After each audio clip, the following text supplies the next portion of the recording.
Welcome to the Shred the Spread podcast, episode 12, Picks Saturday. I am your host, Jared, and as always on Picks Saturday, we are joined here by my right-hand man, the hottest man in sports gambling, Yes, Nell. What is sir. going on, man?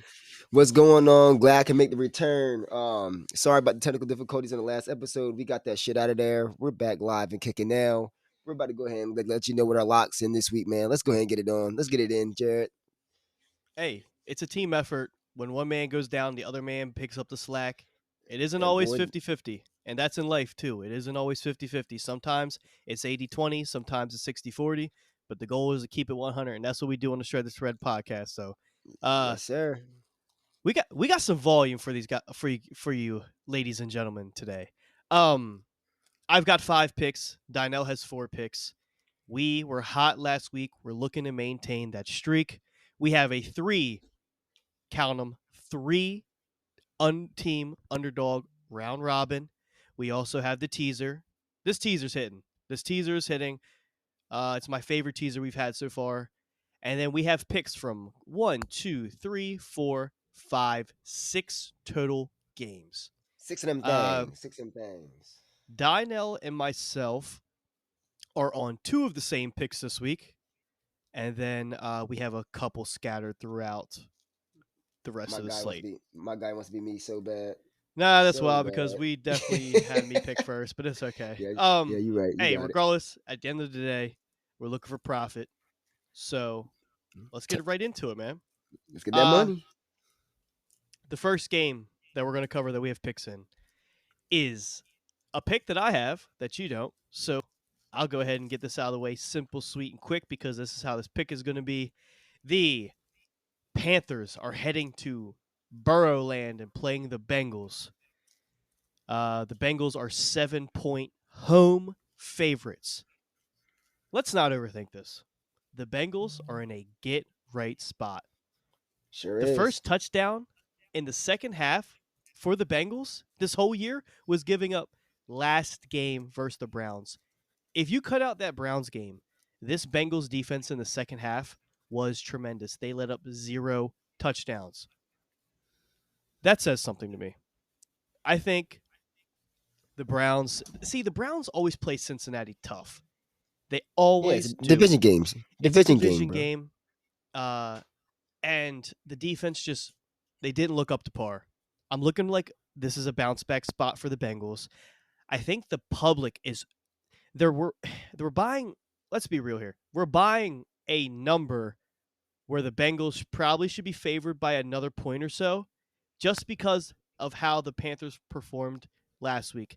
They technically should have beat the Falcons, but at the same time, the Falcons basically let up a Hail Mary to let them have the opportunity to not only kick the game-winning extra point, which they missed, but Mariota also threw a pick, which Pinheiro obviously missed the game-winning field goal in OT, which resulted in a loss. However, this Bengals team is 10 times better than the Panthers. It just doesn't make sense for me to take the Panthers when this is such a spot where Joe Burrow throws for like 425 yards and 4 touchdowns. It's such a spot. The Panthers don't really get that great of a pass rush. They don't blitz too often. And when you do blitz, Joe Burrow, for some reason, does way better against teams that blitz and get pressure than teams that don't blitz and get pressure. It makes no sense. But we're going to ride with Burrow. We're hoping the Bengals just come out here at home, handle business. I think it's going to be a high-scoring game. But I also think the Bengals win between 10 to 14 points. That's my margin of victory for the Bengals. This is just such a get-right spot. I don't like the Panthers. They're frauds. PJ Walker is playing at a level of unsustainability. DJ Moore, he's starting to come alive, but they really don't have any other targets out there. Like, what are we scared of? Terrace Marshall? Absolutely not. Chuba Hubbard is out. That's huge. That's a running back depth. Obviously, Jamar Chase is out. It is what it is. We have other playmakers. We have T. Higgins. We have Tyler Boyd. We've got Hayden Hurst. We've got Joe Mixon. We have depth. This is a get right spot. Bengals +7 is, or Bengals -7, excuse me, is my first pick.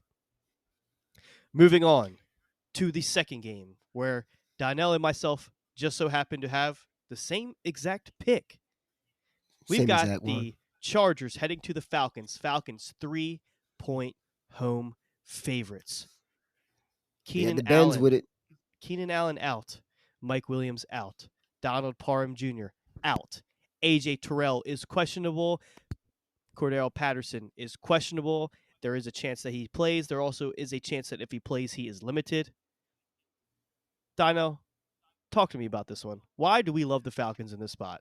Well, why do we love the Falcons? Well, there's only one reason why we like the Falcons. I mean, at the end of the day, they've been spread dogs all year, except the last couple of weeks. They kind of fell off a little bit. They came alive back last week against the Panthers. Shouldn't have been that close of a game, but hey, let bygones be bygones. And let's think about it. I mean, they run the ball, all right? That's the one thing you want to do. Cordell Patterson is back, even though he is limited. He is going to get some carries.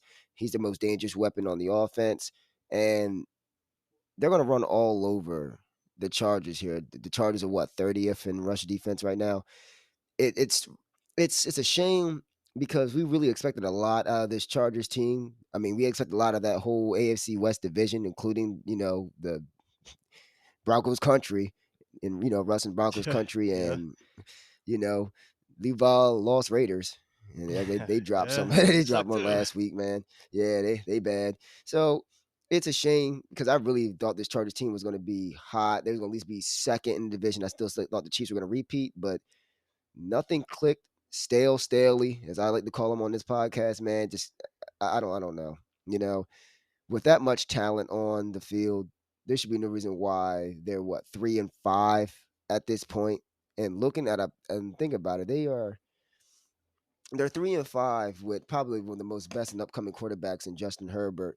Granted, they have been battling injuries. Mike Williams is out this week, as long with Keenan Allen, which it sucks because Keenan Allen. I mean, let's be honest, he never really stays healthy at all throughout the years either. So it's tough. They're handling injuries, but I still expected a lot from this team.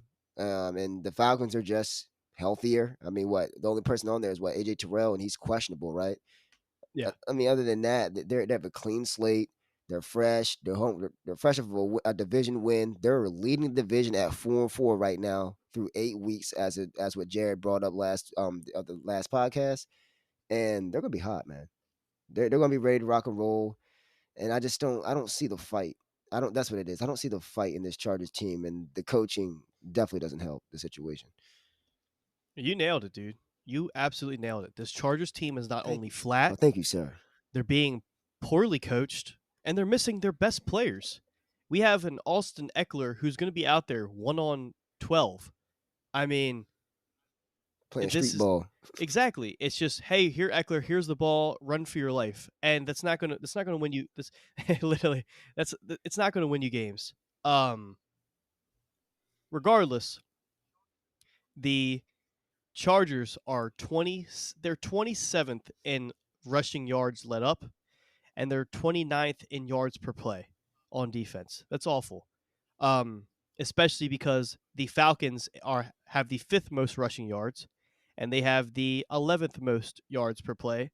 So the two worst stats for the Chargers defense is the two best stats for the Falcons offense. It's just a recipe for disaster for this Chargers team, especially when this Chargers team has been kind of flat these last couple weeks. Um, you know, it's just they put up 19 on the Broncos, they put up 23 on the Seahawks. Um, they did go out there and handle business first Texans, but hey, they're the Texans. And then you figure this game that just lingers in the back of my head is Jacksonville beating the Chargers 38-10. That's always lingering in the back of my head. And we're still taking away some of the best playmakers on that Chargers team. So I would not be surprised if the Falcons went outright. They are at home. Um, yeah, dude, it's just the public loves this Chargers team this week. It doesn't make sense to me. We're laying points with a road favorite who hasn't proven themselves this year yet. They're struggling. Like Donnell said, the Falcons were a spread covering machine to start the year. They're getting undervalued in this spot. Falcons should really be like, this should be like a pick 'em Falcons +1. We're getting 2 points of value. You got to take the Falcons. It just makes sense. Um, and they're coming off a bye. You know, they're fresh. Like Donnell said, they're healthy. They don't really have much of an injury report. They've got Patterson and Terrell both listed as questionable. They haven't ruled anybody out. Give us the healthy team coming off a bye at home. It's a good spot. Makes sense. And not much to it. And y'all, and all fantasy owners should know the impact of Cordero Patterson. If you have Cordero Patterson on your fantasy, trust me, when he went out, so did your production go out. So y'all should already know what his impact is out in the field, man. He is just really that much of a weapon. Like I said, even though he's limited, you've seen what Christian McCaffrey did limited. He still did a little something out there when he was limited when he came back. Right. So yeah, just keep an eye Depth out. is Keep an eye out. underrated in the NFL. The more bodies you have, the better off you are, and that's just adding depth to their strength.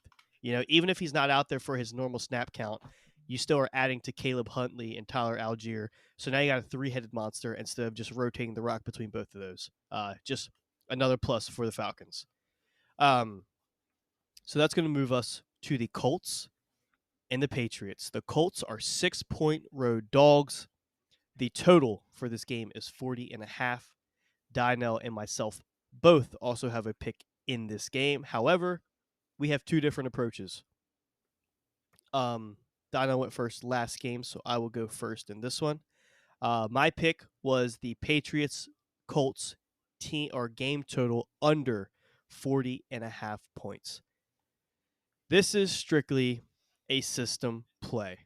Both teams look horrendous on offense. The only reason that these teams get put in position to score is because of their defense. This is going to be a defensive battle. I see a lot of points. I see a lot of punts.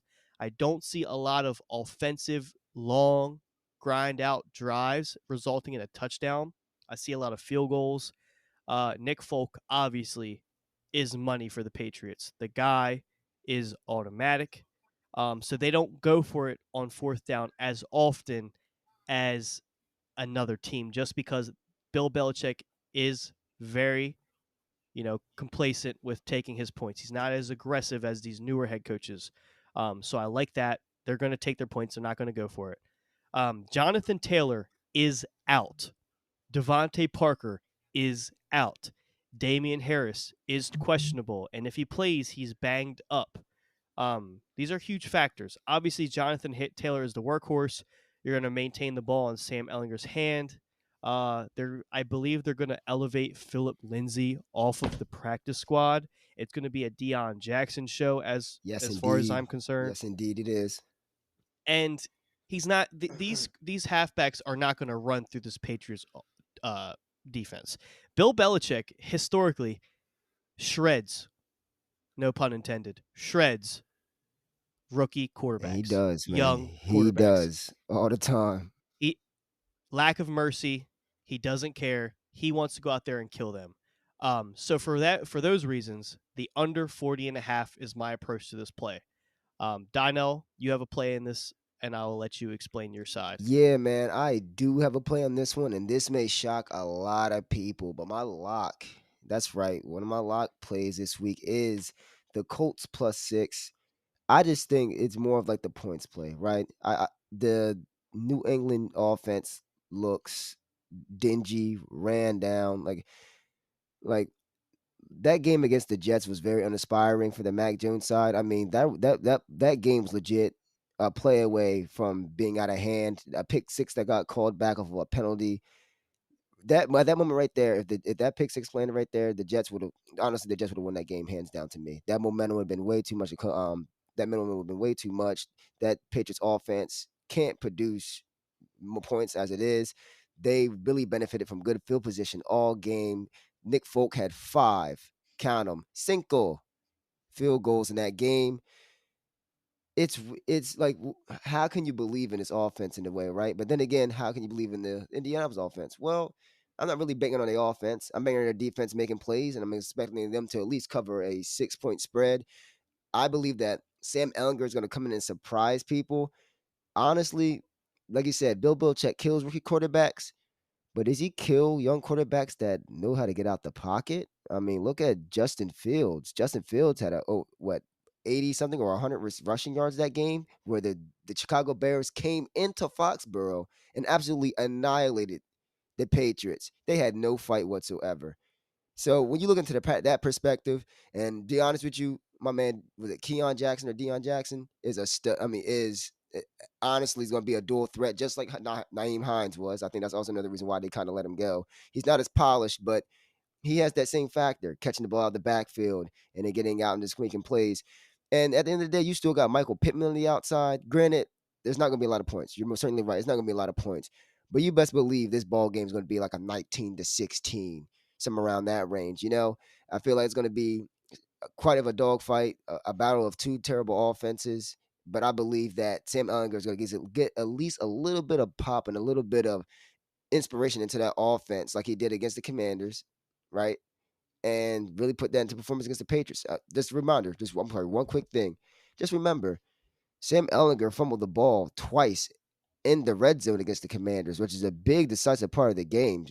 And that Commanders defense is no slouch. They had 16. They had 16 points. They came away with 0 points on 2 red zone possessions off of turnovers. So honestly, like I said, I will take my shot with this Sam Ehlinger offense. As odd as that to say, I will take my shot with them, and I feel like they're gonna cover that +6 spread. No, it's actually crazy because I have written in my notes. I think the Patriots win 19-16. So when you said that, I kind of smiled. It looks like we're both reading this game the same way. It's going to be low scoring. Um, I just went with the under. I feel a little more confident in it. But I like the Colts +6. Like as I said to you earlier, generally when I take the under, a team getting 6 or more points covers like 63% of the time with it under hits. Mhm. So that's a trend I like. So we're kind of reading this game the same. And like you said, dude, I Another think thing, the Colts should have handled the Commanders last week. Uh, those 2 red zone turnovers, and then Jonathan Taylor, that last drive before Heineke basically had the game winning drive, he fumbled. right? And So Jonathan Taylor fumbled. and Like it's insane, man. so not necessarily the Commanders were making plays; it was the Colts making mistakes. And you know, there was a stat, or not a stat, but a quote that I heard earlier today that I can't remember who said it. It was someone brought it up from somebody else, and they said like 75% of the games in the NFL are lost and not won. The Colts lost that game against the Commanders. The Commanders didn't win that game. So, um, this is just going to be a battle of the defenses, a lot of punts, a lot of field goals, and you know, I think you can really flip a coin. The under or the Colts, I both love them. I'll probably end up playing both of these.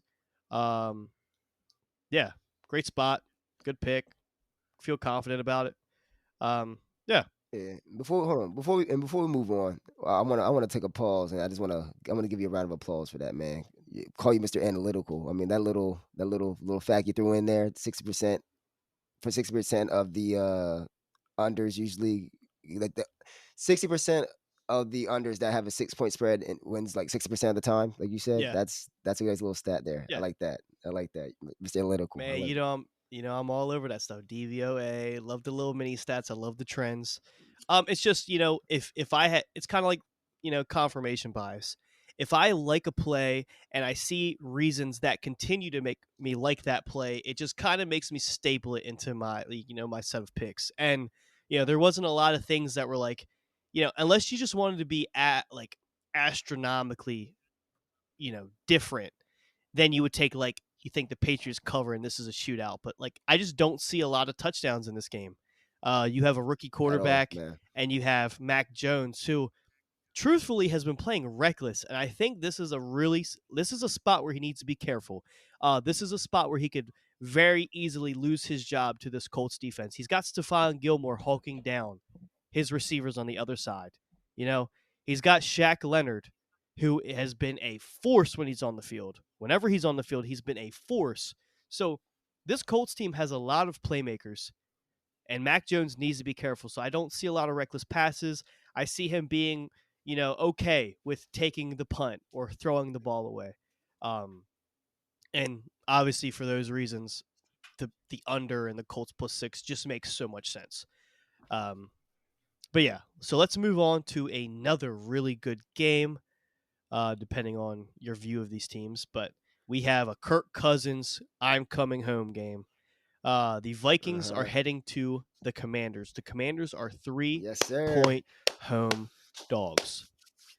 I am the only one who took a side in this game, unfortunately.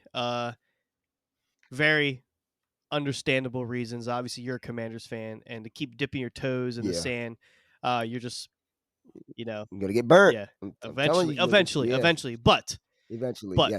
but, Right. dude, I'm going back to the well. Commanders plus 3. I got it at 3.5 earlier in the week. But I will be betting it again at 3. There's a few reasons. Number one, Name them. the Commanders have just been that team. They're lucky. They've been finding a way to win. They've been taking advantage of opportunities given to them, and in the NFL, that is extremely crucial. Taylor Heineke is just unpredictable. It doesn't matter how much film you watch on this guy; the guy is just unpredictable. You can try to find his tendencies, but realistically, he is just a guy who tries to make a play. And in some circumstances, like at a Carson Wentz circumstance, Zach Wilson circumstance, to make a play may be in a negative context. But Taylor Heineke is a tough guy. He is willing to make a play, putting his body on the line, fight for the first down. He's a smart football player. And me and Donnell keep like repeating this, that he's not just a quarterback, he is a football player. And that's one of my favorite things that you said about Yes, him, indeed. because the guy is gritty. He's going to do what it takes to win. He does all the little stuff. And when his back is up against the wall, that's when he performs the best. Taylor Heineke is the only quarterback in Redskins / football team / Commanders quarterback history. Name all three of them. Well, actually, in the Dan Snyder era, where other than Alex Smith, he is over 500. Taylor Heineke actually has a winning record. And Crazy, let's right? not forget that this team has been struggling with a consistent roster. They constantly have turnover on the offense and the defensive side of the ball. So he's constantly, developing chemistry as with new players, being brought off of the bench to start, being sat on the bench to come in. The guy is just, when his name is called, he's ready to play, and that's what I love about him. The Vikings, to me, are in a letdown spot.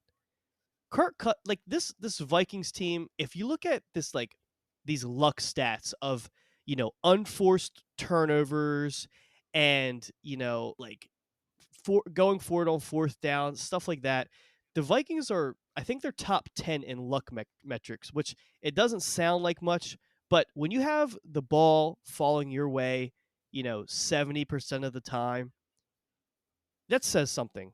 Obviously everything has this, Don't it? like this median, this, negative regression that it has to come to for, an average. The Vikings just don't seem like that team that they can go out there and consistently cover like a 3, 4, 5, 6 point spread. A perfect example was the Lions. The Lions had control of that whole entire game. The Vikings are the more talented team. The Vikings ultimately went downfield and scored the game-winning touchdown. It was an ugly win, but they got it done. The Vikings are going on the road again. I think this is a similar spot. Truthfully, I think I could see the Commanders winning outright, but I do believe this is going to be a Kirk Cousins game-winning drive. They win by like 2 to 3 points. Maybe kick a field goal, win by 1 or 2. I just don't see the Commanders, sitting down and taking a beating from the Vikings. This Vikings team, Oh no. I think No. Justin Jefferson hasn't had a touchdown since week 1 or 2. You know, the teams have been studying film on this Vikings team, and he's had to get Adam Thielen involved, and I think that's a big reason why the Vikings went and got TJ Hawkinson. Obviously, Irv Smith is out, but teams are really shutting down Justin Jefferson. I mean, he's still getting his yards, he's still getting his receptions, but they're not letting him into the end zone as easily. And that's big. If you can shut down a huge playmaker and force other guys to make a play on the ball, then, that's where you have to make people who are less talented make a play. And, in the NFL, you have to pick and choose your battles. The Commanders have a solid defense. I really think that this is going to be a gritty game. And I think the Commanders might be able to get it done. Like I said, Commanders at home. I think the Vikings are in a letdown spot, and Taylor Heineke is the ultimate Swiss Army knife. Give me the Commanders +3. That is my Also, third pick. Also, my guy, a little fun fact that will back you up on that Commanders pick. Taylor Heineke is 8-2 in his last 10 starts against the spread. Fun Love fact. it. I thought I learned Love that it. on ESPN. Justin, yeah, that's what my guy said. I don't know what his name is, but he was on this Justin earlier. Shout out to him. That was a big stat that I did not know. Yeah, I love that. And, that just shows that when a quarterback specifically is winning, eight out of his last 10, 80% against the spread, it's that just means that the public is overvaluing the wrong team. That just means that, you know, this Taylor Heineke's has a number too big. Like his number needs to be shorter. The Vikings -3 honestly should probably be like 1.5, 2. So we're getting value because the public is, overvaluing this Commanders team. I mean, Slamming, the Vikings team. slamming it. So if Yeah, slamming if the the Vikings public team. keeps coming in on the Vikings, we're getting an inflated number on the Commanders, and if you like the Commanders, you're getting value. So, when I'm looking at my spots and I kind of go through these games and make predictions, and if I have the Vikings winning by 1 or less, which means I think the Commanders could win, and I'm getting 2 points of value based off, my predictions and the way I see this game, and that's why I really love this spot. And I know ultimately I'm going to get burned. If I keep going back to this well, the Commanders are going to do Commander stuff, but this team's been playing good. They've had some drama. Well, I guess a lot more A lot drama. of The it. Dan Snyder drama, Ron Rivera Yeah, drama. But like these yeah. these players are playing for something bigger than themselves. Like they're not only trying to win, they're in a competitive division now. They're not no pushover. It's just I think this is a get right spot for Taylor Heineke. I think he's ultimately fighting for a starting job in the NFL because if he keeps going out there and winning games, they're not going to put Carson Wentz back in. They're just not going to do it. This team just seems to rally behind Taylor Heineke, and I love it. It's Big extremely time. entertaining. Big Like time. Terry McLaurin is involved in this offense, and that says so much to me because he was a ghost with Carson Wentz. For some reason, Carson Wentz did not look his way. He was not getting targets. Taylor Heineke looks for his guys, and Terry McLaurin being involved is huge because I think he is their most explosive playmaker, and when he is getting volume and targets, he's one of the biggest threatening wide receivers in the NFL. This guy is a game changer. Ain't he? So, and you're talking about like quick stats. I think when these balls thrown between a defender and a wide receiver, they're considered 50-50 balls by like DVOA and analytics. In 50-50 balls, Terry McLaurin catches them 80% of the time. He's a dog. The guy isn't like 6'7". He's fast, he's gritty, he's strong, and he makes plays. So I'll take my chances with a guy who's willing to put his body on the line in Taylor Heineke, and he's got a guy who he can throw to that's going to go get it. Give me the Commanders +3. Right. Real quick, just to reference the guy that was on ESPN that I said, it was Joe Fortenbaugh. Joe Fortenbaugh made that Taylor Heineke stat up there, that 8-2 against the spread. So shout out to him real quick for that. Want to make sure I got his Shout out flowers Joe. right. Make sure he got his flowers. Shout out Joe for that stat, man. We're gonna take this to another good game. Another game where the public is overvaluing the wrong team. Ooh. Dynel and myself saw right Oh through yeah. this. We both Oh have a pick. yeah. Seahawks +2 at the Cardinals. Dude, the Seahawks are top 11 in every DVOA category. Do you know what the only other team top 11 in offense, defense, and special teams is? The Bills. The Bills. The Bills. Seriously. Yeah. Right. Okay. The Seahawks Right back. are in that category the only team paired up with the Bills. This Seahawks team might be really good. They might be good. You know, after the game, Tyler Lockett said, you see how well and entertaining, and see how we can rally behind people when it doesn't matter who gets the credit, it doesn't matter who catches the touchdown, it doesn't matter who throws it, it doesn't matter who scores it, it doesn't matter who made the play. This team is all about winning. And that might be a shot at Russell Wilson. This is this you know what this Let's this ride. reminds me of? This reminds me of like a bad breakup, right? And everybody's talking. See, I wasn't the crazy one. Russell Wilson was the crazy one. Like that. See, I wasn't the problem. That was the problem. You're telling me Russell Wilson leaves this team? Everybody counted them out, including myself. I'm just as guilty. Everybody counted the Seahawks team out, and they're proving Yep. everybody wrong time and time again. And Vegas is still undervaluing the Seahawks. You're telling me Shame we're on getting the them. Cardinals -2 when they just scored 3 offensive points last time they faced the Seahawks. Now we're going back to Arizona, where Arizona historically has been one of the worst teams in the NFL and not only winning games but covering the spread. I tell you what, You know what that if the means? Seahawks win this Them- game, Cliff Kingsbury might be gone. wow.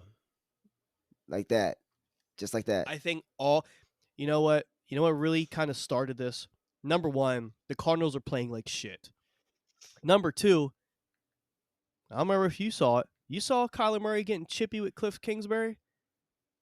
You saw him getting Yeah, chippy? sound like Darwin from the You Wild see Thornberrys. him getting Yeah, chippy? right. Um, Motor mouthing. that could be competitive nature, but that doesn't necessarily look like, hey, I got to no, that kind of looks like bitterness and friction to me. And I think this Cardinals team is for a rude awakening. Now, granted, DeAndre Hopkins did not play last time they faced the Seahawks. But let's be real. This Yup. Seahawks team hit on their draft picks. Rookie running back, They sure did. rookie corner. I think both of their starting corners are rookies, aren't they? Both their corners, I think in the PFF grade, like on numerous weeks, man, they're like the top 2 Yeah. corners in the PFF They grade. Like nailed they it. are nailed it. insane. Tariq Woolen and Tariq Woolen, and I believe the other one is what's his name? Oh, Kobe Bryant. Yeah. Kobe. Uh, Kobe's out there, and I think there's another corner out there that's playing well out there. That's why Sidney Jones was on the market, but yeah, they're playing really well out there. That secondary is playing and that's really what I'm well. saying, dude. This team is rallying behind each other. They're getting, they're making plays, and we're both on Seahawks +2. Like what am I missing from this? Like, what haven't I hit? That's what, I mean, you just summed it up all in one right there. Like you said it, man. It's this Seahawks team is this Seahawks team is really dangerous. And hold on, you didn't even bring up the fact of like Kenneth Walker, the third. I mean, Kenneth Walker right now is running all over everybody. Yeah, I mean, I know you got to put that out there Yeah, too. unstoppable. He had a quiet game versus the Giants, but he finished strong. He got in that late touchdown to seal the deal. He broke off a run. You can't contain him all game. He is due for an explosive gain. And that offensive line hasn't been too bad. But Yeah, top it no, off, right. the cherry on top, Geno Smith. The that dude boy. aging like fine wine. I believe this is within 1 or 2 numbers. But Geno Smith's I think first 6 or 7 seasons, he had I think 5 or 6 total games with 2 or more passing touchdowns, which is crazy. Right. This season alone, I think Geno Smith has 7 games with 2 or more passing touchdowns. The guy has just been in a zone. He's finally got an opportunity. The team believes in him, and he's got some solid ass weapons. If I Always was did. Yeah. He had the same weapons as Russell Wilson. if I was You know what I'm saying? if I was a quarterback trying to prove myself, I would be happy as hell that I get to throw to Tyler Lockett and DK Metcalf. You've got run behind you and Mr. Go up and get it. You've got the best of both worlds. And Geno Smith, one thing that I constantly say that if you guys ever watch and get an eye test on Geno Smith, if you took his name, his number off of his jersey and watched him play, he seriously would remind you of God, and this isn't even like a stretch of imagination. He seriously reminds me of like Tom Brady in the pocket. He has such good awareness and he steps up and keeps his eyes downfield. He doesn't start to panic and scramble. He steps up in the pocket and he keeps his eyes on his playmakers and he hits his playmakers. And it's crazy watching Dots. him do that because this is like a completely different quarterback.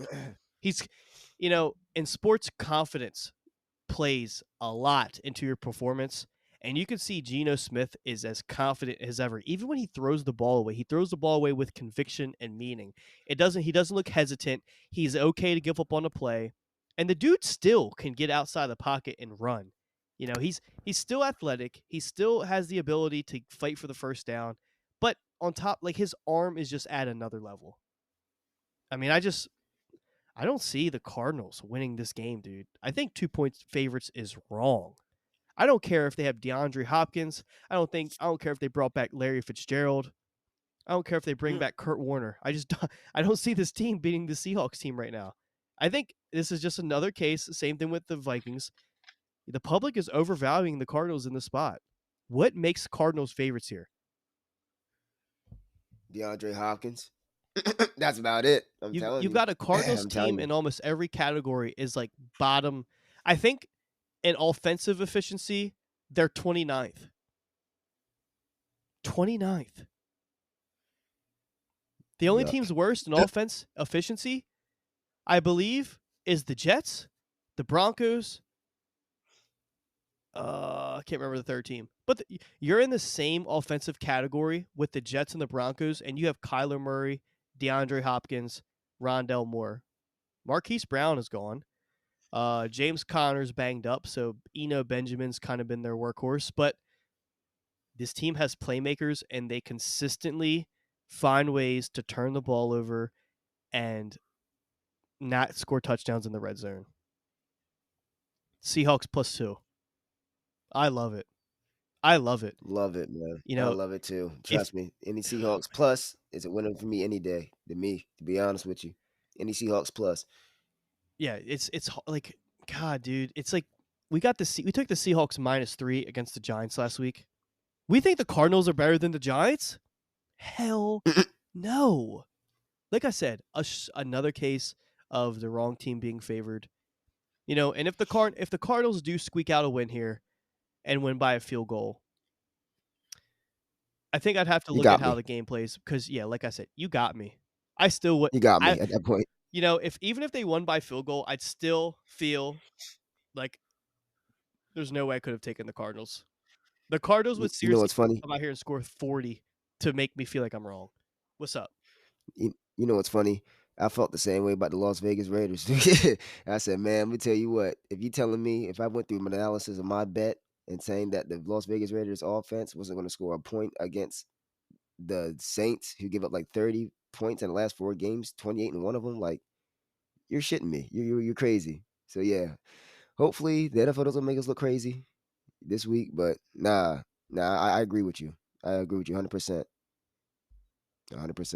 Well, I'm glad you agree because we're both on that pick. So we need to agree. Damn right. Oh yeah. Yeah, damn right. We um, locked in. That's okay. big lock. So this brings us to our final game. Well, Dino, go ahead and take it away for your last pick. All right. All right, everybody. This is my lock. This was my last lock this week. I don't know if you guys are all gonna agree with me, but there's a method to my madness, and I will stick with it and I will rock with it and roll with it no matter what y'all say. So I'm gonna say it anyway. My last lock for this week. Can I get a drum roll? Let me get a little drum roll. I have the Tennessee Titans plus 12.5 against the Kansas City Chiefs this week, and here's what I'm gonna tell you why. I'm gonna tell you why. I'm gonna tell you why. Tell me All why. right. Tell me why. If there's one thing about this Titans team that I've learned throughout this whole entire season is they might not be the prettiest team out there at all. The fact that they're 5-3 is honestly atrocious. I mean, they win close game after close game after close game, but they just finds ways to eke it out, right? They always finds ways to win. Kind of reminds me of the New York Giants. You know what I'm saying? They always just kind of finds ways to squeak one out. But not only that, man. I mean, you probably have the most dominant running back in the league in Derrick Henry at this point, right? And the perks of having that dominant workhorse running back is the fact that you can really, really run down time. You know, it eats up clock, you get points, you gain yardage, it wears out the defense. I think it's going to get to a point where it's not even the fact that the Chiefs can't beat them by over 12 and a half. I just think it gets to a point where, hey, look, it gets to a time where Patrick Mahomes doesn't have as much time on the field as he usually do, right? I mean, and granted, it's not like he has the greatest, like Patrick Mahomes has the greatest weapons either. It's just it's Patrick Mahomes' greatness speaks for itself as it is. We already know that. But I'm gonna bank on the fact that this running game is going to really click and really start to punish that defense a little bit to the point where it opens up some play action passes because that's what it all predicated on. It's predicated on power run and play action pass. And I'm gonna tell you what, if you have an offense where you kind of like West Coast like that, where you just use the play action pass and use the run, no matter what team it is, if you execute that plan successfully against that defense, it's gonna be at your pace. It's gonna be to the point where that other team can't really be on the field as much as long as your defense is playing well. You know, so I'm banking on time of possession. That's what I'm going to say. I'm banking on time of possession on the Titans end, and I believe 12 and a half is quite steep. I mean, it's Patrick Mahomes. Of course, it's not steep because it's Patrick Mahomes. But I'm gonna go against the grain here, and I really feel like they're gonna control the tempo and pace. I feel like they're gonna control the time of possession. And yeah, they're going to cover that 12 and a half. That's my lock this week. Beautiful. What if I told you I agree with you? What? No, hell no. No, you If don't. I pick this game, if I pick this game, which I almost did, I was leaning Titans plus 12 and a half. And I think the biggest reason is Derrick Henry just controls the ball on the ground On the ground, so dude. well. And FedEx ground listen, shipping. Going. Mike Vrabel, Mike Vrabel is one of the best Coaches. underdog Yes, he do. coaches in the He just league. finds ways, man. He's a dog, man. He just puts the pieces together. He always The does. Titans don't get blown out. At They all. never get blown out. Never do. Historically, Patrick Mahomes doesn't do well against large spreads of I think 9 or over. I think he's like 8-9, like or 7-8, whatever it is. He's like sub 500 in those lines, and we're getting a Titans team at 12 and a half where Derrick Henry just carried the ball like 30 times for 200 yards. He was doing whatever he wanted. We got Hilliard as depth, and they have Malik Willis as the probable starter right now, but I would not be surprised if Tannehill plays. And Tannehill's a game time decision, and I think Vrabel's playing it smart. I think it's, you know what, it's the Texans. We really don't need Tannehill. Let's just go ahead, let him sit, and we'll have him for the Chiefs. So he gets an extra week of rest. He's going to go out there. He's going to manage the game with Derrick Henry. They're going to keep this game within 10 points, I think, the whole entire game. I think the Chiefs probably win by like 9 or 10. Titans cover. So I agree with you. I think it's a really sharp pick. I think people are going to be all over the Chiefs just because it's the Chiefs. But I just don't see Patrick Mahomes covering this large of a spread versus a team that controls it on the ground. Now, if this was like I really don't even know who to compare it to. If this was a team where they're like air raid, if their offensive, identity consisted of throwing the ball a lot, then it could get ugly because the Chiefs defense has been making plays. Right. But their secondary has been making plays. It's not necessarily the defensive line. Their defensive line's kind of been underwhelming. The Bills are running the ball pretty efficiently against that offensive line, and the Bills don't have nowhere near the playmaker at running back as Derrick Henry. Derrick Henry literally falls forward for 3 yards every carry. So sharp pick, man. I agree. I really agree. So that takes us to our underdog round robin. Oh. So We've got 3 solid dogs. I believe they're all 3-point dogs. I believe so. Now, besides Seahawks are 2. Yeah, Um, yeah. there wasn't a lot of really big dogs you could take. That made sense at least. But nonetheless, our underdog round robin parlay consists of the Fighting Geno Smiths, Seattle Seahawks, the run the ball, run the ball, run the ball, run the ball Falcons, and the Heineke led Commanders. Telling you, boy. Those 3 teams are our underdog round robin. I could easily see them all winning outright. Oh I yeah, could bro. easily see it. I'm putting fit. I'm telling you, I'm taking 40. I'm taking 40 to this. Off rip. 40 Off on the rip. round robin. 40 in a I round like it. robin. I'll tell you what, I'll match it. Ooh. 40. So yeah. 3 bets, 40 each. Oh yeah, I love it. Now the teaser. I don't know about you, but I think this is my favorite teaser that we've had so far. I think game script wise, these all make sense. We have a mix of your pick, my pick, and semi our pick. Pick right. Right. So the first leg of the teaser is the Commanders +9. I mean, why not, man? I Um, mean, yeah. we're already this heavily invested in them. I already have this team potentially winning outright, and you're giving me 9 points against Kirk Cousins, who does not cover a spread for shit. If it's 6 or more, I blindly take the other team. I just cannot, like, Kirk Cousins covering large spreads is like a hereditary disorder. He just doesn't do it. It's not in his blood. It's not in his identity. Him covering spreads is almost as bad as his record on primetime football. So it's bad. The second leg of the teaser is the Colts +12. Give me a break. Right. Give me a break. We're going to take the under, and you already know that's my lock for this week. Yeah.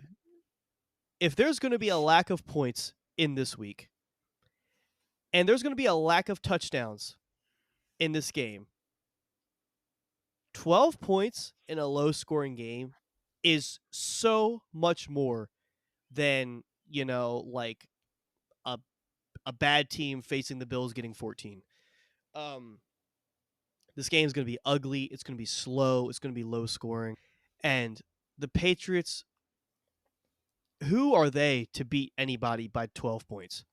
I mean, if the Patriots beat the Colts by 12 or more, it's strictly because Sam Ellinger broke a record for most interceptions in a game, and Deion Jackson has -6 rushing yards. It's just these defense are just going to be grinding it out all game. I see like we said, we see the Patriots winning by like 3 points, a low scoring ugly game. And the final leg of the teaser is the Bengals -1. Don't overthink it. Bengals -7 is my pick. The Bengals are going to win this game. Let's not overthink it. The Panthers are Right. bad. The Bengals are in a bounce back spot. The Bengals just have to win this game for a push or worse. I mean, a push or better, like push at worst. The Bengals -1.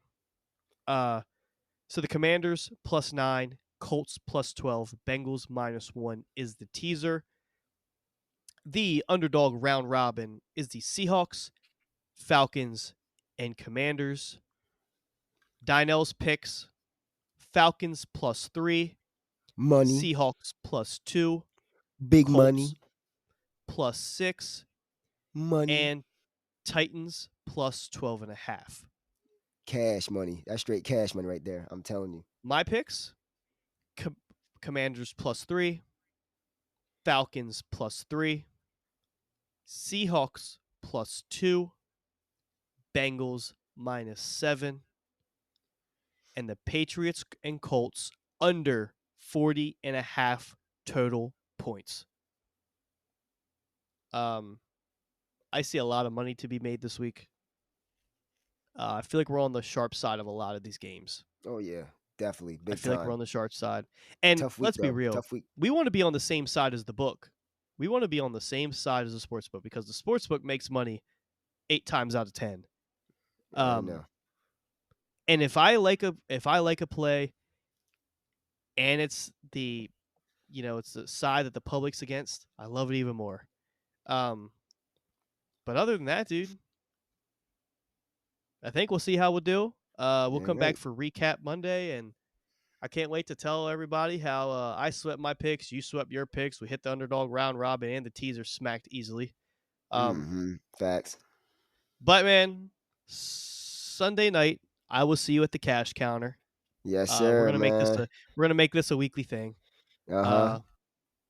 They're gonna know our names, first name Yeah, basis, all they hundreds, please and thank you. they already do. They already know to mix my 500s and mix my 20s in it. They already know me. They know my Here's a name. tip. Yeah. But as always, man, it's been a pleasure. Thanks for coming Yes, sir. back. Uh-huh. This has been episode 12. 12 Goddamn episodes in. dozen episodes Gosh, in, bro. we're halfway through the NFL season, dude. Halfway. Mhm. Gosh, man. But as always, thank you so much for tuning in. If you enjoyed the podcast, please Yes, sir. leave a rate, Rate leave a it up. comment. Comment it You up. can follow us on Twitter at @ShredTheSpread_. You can also follow us on TikTok at ShredTheSpread. If you want money, We're gonna you do better a follow. we're gonna do a we're gonna do a little bit better of posting some more content on there. But hey, we will be back Monday for recap Monday. Dino, as always, it's been a pleasure. We will be Yes, back. sir. Dino, myself will be here for preview Thursday. Just Yes, myself on indeed. Monday. Right. Nothing's changed. We'll be back, and we can't wait to do this all again next week. See you Hey, guys, Jared. and thanks for listening. What's up? Hey, Jared. Tell Vegas, tell him to bring me my money. As usual, man. Part 2. See you Part guys in the next two. episode.